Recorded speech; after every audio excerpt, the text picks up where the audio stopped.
Assalamualaikum. Today we will present to you about our case study 2. My name is Huda Najha binti Suhaimi with my register number is 25DDT21F1010 with my two other members which is Khairul Amiri bin Azhar with his metric number 25DDT21F1007 and Shasha Karmila binti Yahya with her metric number 25DDT21F1033. So I will present question number 1 is provide 3 appropriate multimodal interaction device. So we choose laptop. Number 2, mobile phone. And number 3, we choose tablet for multimodal interaction device. So question number 2, principle of universal design complete for 3 device. Number 1, that we choose laptop. A, flexibility in use. Depending on their requirements and preference, users can use laptops for things like coding, Adobe Photoshop, and document editing. Then, reasonable usage. It offers all users the same means. All users have access to the privacy, security, and safety provisions. Last is relevant information.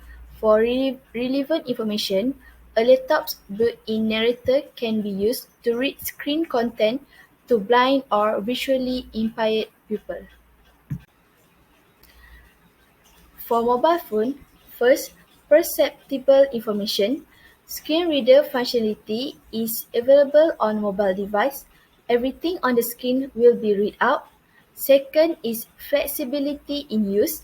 Depending on their needs and preference, user can use their mobile phone to make call or send text to one another. Third is easy and understand to use. Even though it is their first time using a cell phone, the user can readily comprehend and use its functions. Universal design for tablet. First, use flexibility. Depending on the user requirement and preference, a tablet can be used for drawing, watching videos, or reading documents. Second is minimal physical effort. The tablet can be used by the user while seated at the table or while lying in bed. It enables the user to keep their body in a natural position. Last, relevant information. Tablets come with a screen reader feature. Everything on a screen will be read out. Two multimodal for laptop that we choose is first, handwriting recognition, which is a natural form of communication between human and device. It used to display an information. Next is gesture recognition. It is able to control the laptop or computer with certain movements of the hand. For example, the touchpad of laptop which used to control the cursor. It also supports communication for people who have a disability in hearing. Next, for mobile phone, we use touch in the interface and sound in the interface. For touch in the interface is a sense that can be used to send and receive information. It is used to touch interfaces which known as haptic. Next, for sound in the interface, it an important contributor to usability, which have dual presentation of information through sound and vision supports by enabling access for users, which is speech and non-speech.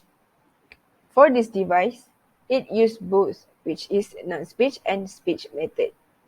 Lastly, for tablet, we use voice search integrating GUI, which using a dual presentation, a speech and non-speech to enable access for sound and vision. It also has speaker-dependent speech recognition engines require the user to train a profile of their voices for the engines to use when performing recognition.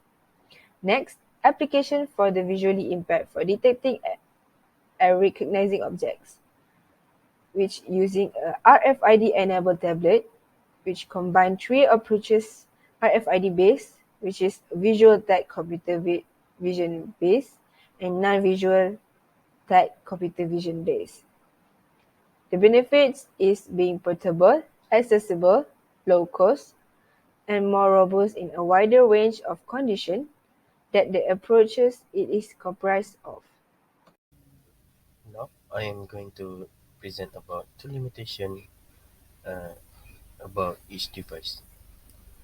First is laptop. The first one is the laptop are difficult to upgrade. The laptop are difficult to upgrade because the sole part which will be upgraded are hard disk and memory as these are the sole parts that are accessible to the user. It's very difficult to repair it, as every laptop has its own proprietary design and construction. They are difficult to upgrade. Additionally, they need a high maintenance cost too. The other one is durability. Thanks to their high portability, laptops are subject to more wear and tear. Laptop components like screen, hinge, latch, and power jacks are susceptible to deteriorate gradually thanks to ordinary use. Next is mobile phone. The limitation about mobile phone is one, battery power keeps running out. Battery keep, Battery power keeps running out. One of the weaknesses of mobile phones is that they are so reliant on battery power.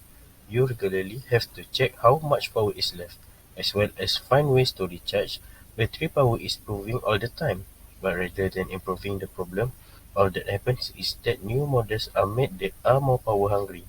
On top of that, the overall life of a mobile phone battery is just 2 to 3 years.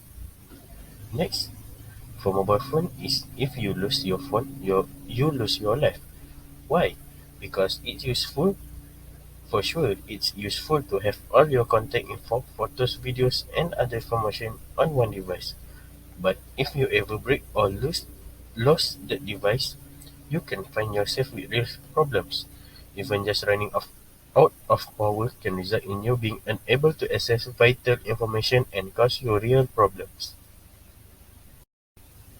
And the two limitations for tablet. First, the screen size of a tablet is smaller than a laptop. Due to small size, you may get a problems reading text on the screen. And the other one, the on-screen keyboard is also smaller than the traditional keyboard, the laptop.